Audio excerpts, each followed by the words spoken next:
Hello student, स्वागत है आपका अपने इस नाइस मैथमेटिक्स चैनल में। मैं हूं जया सर और आज मैं बिहार विद्यालय परीक्षा समिति द्वारा आयोजित मैट्रिक की परीक्षा 2021 के लिए विज्ञान विषय से काफ़ी महत्वपूर्ण प्रश्न लेकर के उपस्थित हूं। तो यदि आप मैट्रिक की परीक्षा इस साल देने वाले हैं तो ये वीडियो आपके लिए काफ़ी उपयोगी साबित होने वाला है, इसलिए वीडियो को अंत तक देखिए। आज के इस वीडियो में MCQ बनाया गया है जो कि फिजिक्स भौतिकी का चैप्टर 1 से लिया गया है, प्रकाश का परावर्तन और अपवर्तन। तो आइए शुरू करते हैं। MCQ का पहला क्वेश्चन है कि दाढ़ी बनाने में किस प्रकार के दर्पण का उपयोग किया जाता है। तो दाढ़ी बनाने में अवतल दर्पण का उपयोग किया जाता है। जैसा कि आप जानते हैं कि अवतल दर्पण से प्रतिबिंब जो है वह बड़ा बनता है और दाढ़ी बनाने में सुविधा होती है। तो इसका सही जवाब होगा सी, अवतल दर्पण। नेक्स्ट क्वेश्चन है आपके स्क्रीन पे, क्वेश्चन नंबर 2। गोलीय दर्पण में फोकसांतर एवं वक्रता त्रिज्या के बीच संबंध। तो फोकसांतर जो है वह वक्रता त्रिज्या की आधी होती है, इसलिए सही जवाब होगा F बराबर R/2, यानी इसका भी आंसर होगा C, F बराबर R/2। नेक्स्ट क्वेश्चन है आपके स्क्रीन पे, क्वेश्चन नंबर 3। यदि किसी अवतल दर्पण की फोकस दूरी f तथा वक्रता त्रिज्या r हो तो नीचे में कौन सही होगा। ये सेम उसी तरह का क्वेश्चन है जैसा पिछला आपने किया था कि f बराबर हो जाएगा r/2, तो सही जवाब होगा A, f बराबर r/2। नेक्स्ट क्वेश्चन है क्वेश्चन नंबर 4 आपके स्क्रीन पे। अवतल दर्पण से परावर्तन के बाद किरण किस बिंदु से होकर गुजरती है।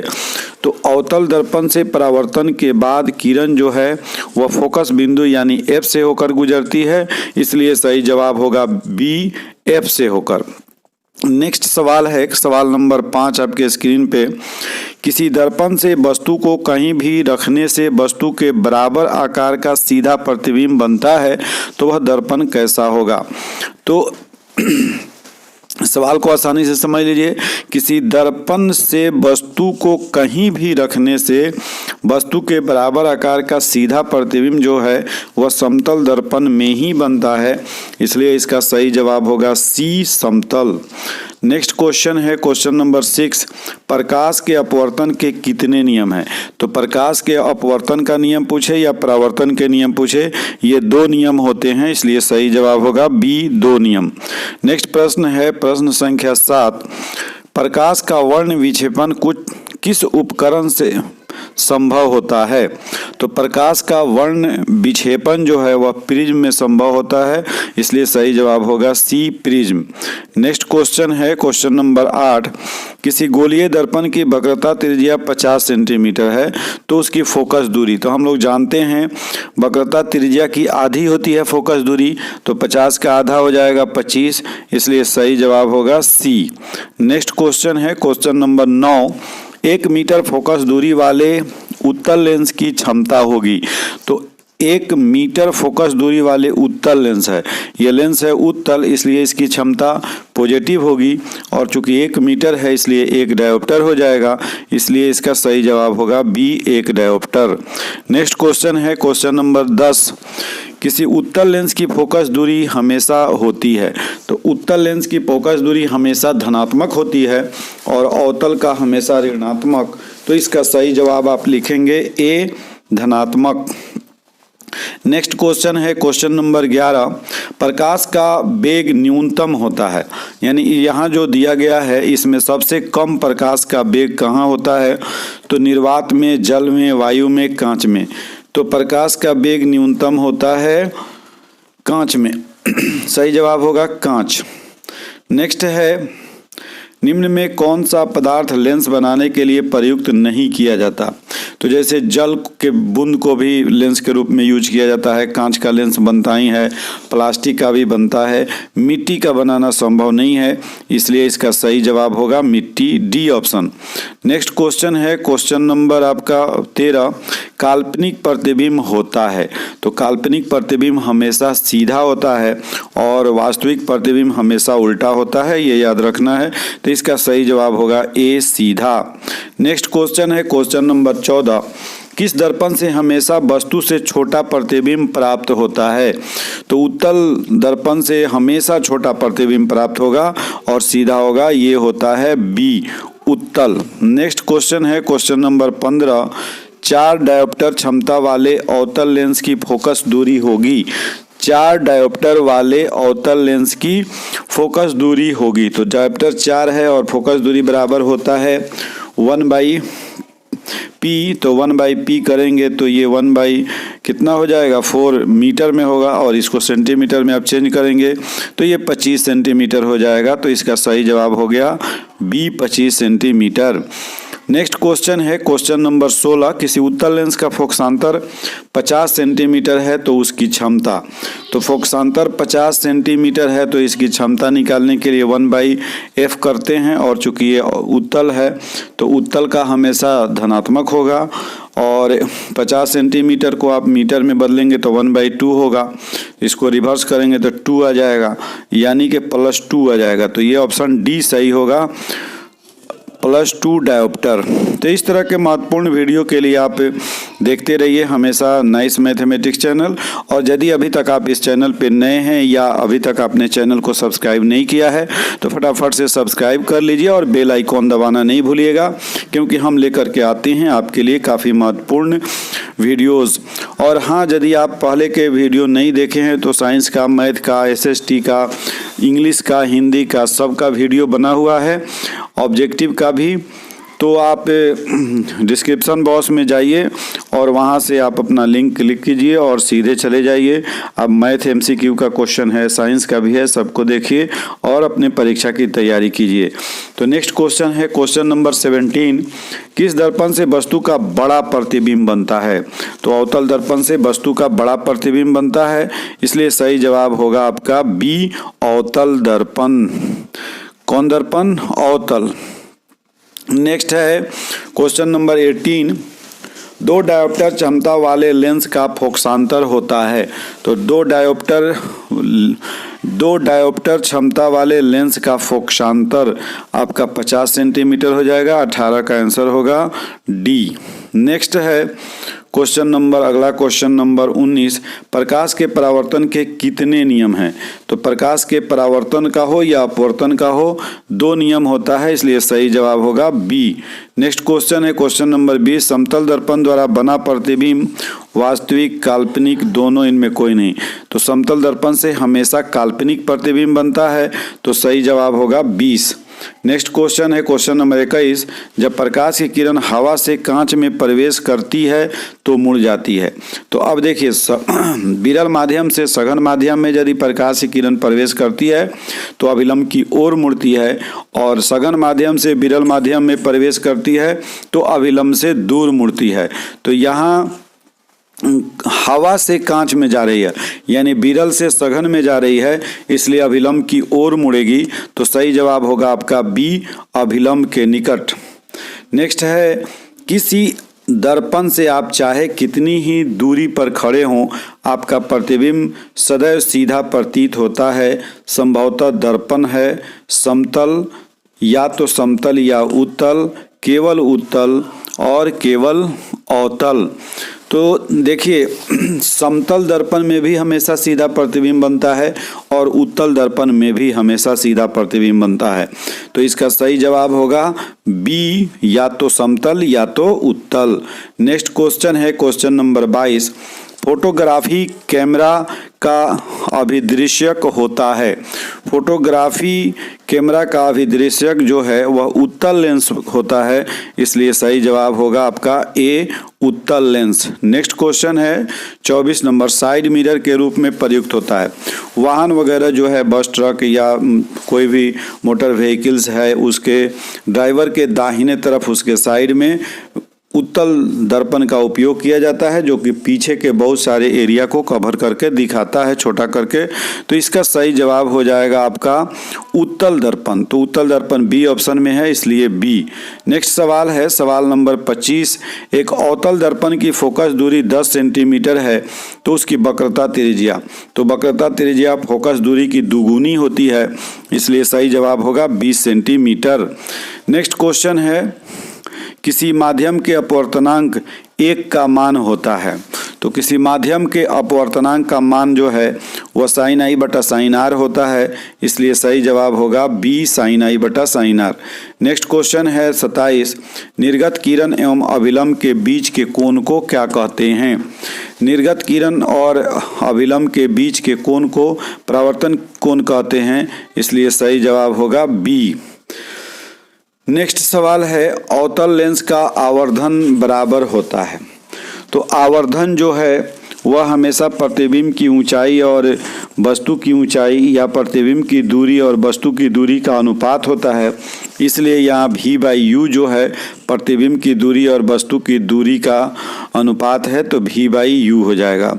29 है, सरल सूक्ष्मदर्शी में किसका उपयोग होता है? तो सरल सूक्ष्मदर्शी में उत्तल लेंस का उपयोग होता है, इसलिए सही जवाब होगा आपका डी उत्तल लेंस। अगला प्रश्न है, किस लेंस के द्वारा सिर्फ काल्पनिक प्रतिबिंब बनता है? तो उत्तल लेंस के द्वारा हमेशा काल्पनिक प्रतिबिंब बनता है, इसलिए आपका सही जवाब हो जाएगा उत्तल। किस लेंस के द्वारा सिर्फ काल्पनिक प्रतिबिंब बनता है? अच्छा, किस लेंस के द्वारा हमेशा काल्पनिक प्रतिबिंब बनता है? तो उत्तल लेंस में तो काल्पनिक और वास्तविक दोनों प्रतिबिंब बनता है, और अवतल लेंस में हमेशा काल्पनिक प्रतिबिंब बनता है, इसलिए इसका सही जवाब होगा। अगला प्रश्न है बच्चों 30 नंबर, कि किस लेंस के द्वारा सिर्फ काल्पनिक प्रतिबिंब बनता है? तो आपको पता होना चाहिए कि उत्तल लेंस के द्वारा प्रतिबिंब जो है वह वास्तविक भी बनता है और एक केस में काल्पनिक भी बनता है, लेकिन अवतल लेंस के द्वारा प्रतिबिंब जो है वह हमेशा जो है वह काल्पनिक बनता है, इसलिए इसका सही जवाब होगा बी अवतल। नेक्स्ट सवाल है सवाल नंबर 31, एक उत्तल लेंस होता है सभी जगह समान मोटाई का नहीं, बीच की अपेक्षा किनारों पर मोटा नहीं, किनारों की अपेक्षा बीच में मोटा, तो यही सही जवाब होगा सी किनारों की अपेक्षा बीच में मोटा। अगला सवाल है सवाल नंबर आपका 32, किसी बिंब का वास्तविक तथा समान आकार का प्रतिबिंब प्राप्त करने के लिए बिंब को उत्तल लेंस के सामने कहाँ रखना चाहिए? तो यदि हम क्या है किसी बिंब का वास्तविक तथा समान आकार का प्रतिबिंब प्राप्त करने के लिए, वास्तविक भी और समान आकार का प्रतिबिंब प्राप्त करने के लिए बिंब को उत्तल लेंस के सामने कहाँ रखना चाहिए? तो उत्तल लेंस के सामने लेंस के फोकस पर नहीं, फोकस दूरी के दुगुना यानी सी पर रखेंगे तो प्रतिबिंब जो है वह दूसरे साइड में सी पर ही बनेगा, यही होगा 2F पर, तो इसका सही जवाब होगा बी 2F पर। नेक्स्ट है 33, किसी बिंब का अवतल दर्पण द्वारा बना प्रतिबिंब आभासी सीधा तथा बिंब से बड़ा पाया गया वस्तु की स्थिति कहाँ होनी चाहिए? तो मुख्य फोकस तथा वक्रता केंद्र के बीच, वक्रता केंद्र पर नहीं, वक्रता केंद्र से परे नहीं, दर्पण के ध्रुव तथा मुख्य फोकस के बीच, तो सही जवाब होगा आपका यही डी दर्पण के ध्रुव तथा मुख्य फोकस के बीच। अगला प्रश्न है प्रश्न संख्या 34, किसी गोलीय दर्पण तथा किसी पतले गोलीय लेंस, किसी गोलीय दर्पण तथा किसी पतले गोलीय लेंस दोनों की फोकस दूरियां -15 सेंटीमीटर है, दर्पण तथा लेंस संभवतः है, तो दोनों अवतल होगा, चूंकि दोनों का माइनस है तो माइनस अवतल में होता है, इसलिए इसका सही जवाब होगा ए दोनों अवतल। नेक्स्ट है 35, परावर्तन के नियम से निर्धारित होता है। परावर्तन का जो नियम है उसमें आपतन कोण परावर्तन कोण के बराबर होता है और यही होगा, तो ए हो जाएगा 35 का आपतन कोण और परावर्तन कोण दोनों बराबर होगा, सही जवाब ए। नेक्स्ट क्वेश्चन है 36 नंबर, कि लेंस में मुख्य फोकस की संख्या कितनी होती है? तो लेंस में मुख्य फोकस की संख्या 2 होती है, इसलिए इसका सही जवाब होगा 2। नेक्स्ट क्वेश्चन है 37, प्रकाश की किरणें गमन करती है सीधी रेखा में, टेढ़ी रेखा में, किसी भी दिशा में? नहीं, प्रकाश की किरण जो है वह हमेशा सीधी रेखा में गमन करती है, तो इसका सही जवाब हो गया ए। नेक्स्ट क्वेश्चन है, सर्च लाइट का परावर्तक सतह कैसा होता है? तो सर्च लाइट हेडलाइट सब का परावर्तक सतह जो है वह अवतल होता है, इसलिए सही जवाब होगा बी अवतल। अगला प्रश्न 39 नंबर, अवतल दर्पण की फोकस दूरी उसकी वक्रता त्रिज्या की आधी होती है, तो इसका सही जवाब होगा आधी यानी ऑप्शन बी। नेक्स्ट क्वेश्चन है 40 नंबर, जब प्रकाश की एक किरण एक माध्यम से दूसरे माध्यम में जाती है तो अपने पूर्व पथ से विचलित हो जाती है, इसे कहते हैं, तो इसे प्रकाश का अपवर्तन कहते हैं, तो इसका सही जवाब हो जाएगा बी, प्रकाश का अपवर्तन। नेक्स्ट है 41, प्रकाश की एक किरण जब विरल माध्यम से सघन माध्यम में जाती है तो वह अभिलंब से दूर मुड़ती है, नहीं सीधी निकल जाती है, नहीं अभिलंब की दिशा में जाती है, नहीं अभिलंब की ओर मुड़ती है। ये एक सवाल पहले भी हम लोग डिस्कस कर चुके हैं। विरल माध्यम से सघन माध्यम में जाएगा तो ये अभिलंब की ओर मुड़ेगा, तो ये सही जवाब होगा डी। नेक्स्ट क्वेश्चन है 42, जब प्रकाश की एक किरण दो माध्यम को अलग करने वाली सतह पर जब प्रकाश की एक किरण दो माध्यम को अलग करने वाली सतह पर लंबवत पड़ती है तो वह अभिलंब से दूर मुड़ जाती है, बिल्कुल नहीं, वह बिना मुड़े सीधे निकल जाती है, बिल्कुल सही जवाब। तो ये हो जाएगा बी, बिना मुड़े सीधी निकल जाती है।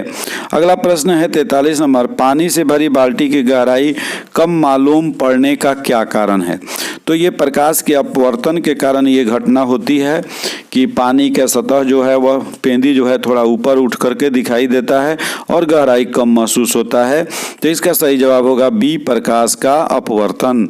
नेक्स्ट क्वेश्चन है 43 नंबर, जब प्रकाश एक माध्यम से दूसरे माध्यम में जाता है तब अपवर्तन होता है, प्रकाश की चाल में परिवर्तन होने के कारण, बिल्कुल सही जवाब। प्रकाश के चाल में परिवर्तन नहीं, प्रकाश के चाल में परिवर्तन होने के कारण अपवर्तन की घटना होती है और इसका सही जवाब होगा ए। अगला प्रश्न है बच्चों, सघन माध्यम से विरल माध्यम में प्रवेश करने पर आपतन कोण तथा अपवर्तन कोण में क्या संबंध होता है, तो सघन माध्यम से जब विरल माध्यम में जाएगा तो अभिलंब से दूर मुड़ेगा, इसलिए अपवर्तन कोण जो है वह बड़ा हो जाएगा, तो इसका सही जवाब होगा सी, अपवर्तन कोण बड़ा होना। अगला सवाल है डी, जब प्रकाश की किरण हवा से कांच के प्रिज्म की अपवर्तन सतह से होकर प्रवेश करती हुई दूसरे अपवर्तक सतह से होकर बाहर निकलती है तब वह मुड़ जाती है, तो आप प्रिज्म से देखे होंगे ये घटना जब होती है तो वह प्रिज्म के आधार की ओर मुड़ती है, नीचे की ओर मुड़ जाती है, तो इसका सही जवाब होगा बी। तो इस तरह से बच्चों हम लोगों ने आज कुल 46 यानी 46 क्वेश्चन किए प्रकाश के अपवर्तन और परावर्तन से। ये सभी प्रश्न आपके मैट्रिक की परीक्षा के लिए काफ़ी महत्वपूर्ण हैं, तो इन सभी प्रश्नों के उत्तर को आप कंठस्थ कर लीजिए और बने रहिए अपने चैनल पे। प्रतिदिन आपको MCQ के या मैथमेटिक्स के और भी क्वेश्चंस आपको इम्पोर्टेंट मिलेंगे और आपकी मैट्रिक की परीक्षा अच्छी जाएगी। तो इसी के साथ विदा लेते हैं। Okay, thank you, bye.